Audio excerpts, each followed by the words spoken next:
Hi everyone, in this video, I will show you how to create a portfolio on Behance.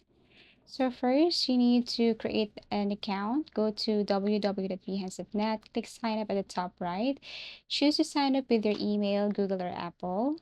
Fill in your name, email, and password, and create your Adobe ID. For me, the easiest is to connect it to Google account. So you have your option right here. I'm going to click the first one. So let's just say I'm a freelancer. Now pick one or more topics, so feel free to pick or select whatever topics here. For example, design, art, everything is up to you. Once done, tap on see my custom feed. So tap this one, wait for a couple of seconds, and then Behance will ask you to choose your plans. So let's pick the free version. And this is what it looks like. To create, or let's just say to create a portfolio in Behance, you can tap on your profile and then tap on edit profile right here. So here, what you're going to do is you have to tap on edit my profile. In this section, you will see your profile picture, creative fields, bio, about me, location, links to your website or socials like Instagram, LinkedIn, etc.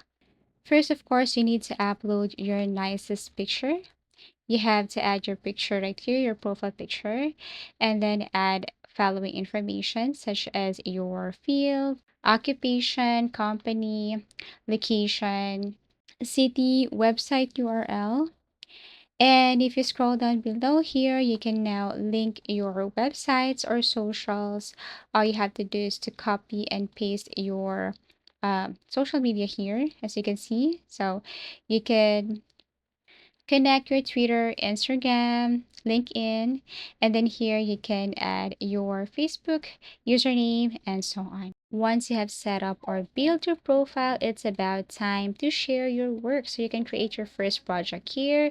You can upload your files, videos, images, arrange your content visually, add a project title, and publish your portfolio project. So edit your project or portfolio here. After that, tap on publish. And that's how easy it is to create a portfolio in Behance. Thank you for watching and see you again in our next video tutorials.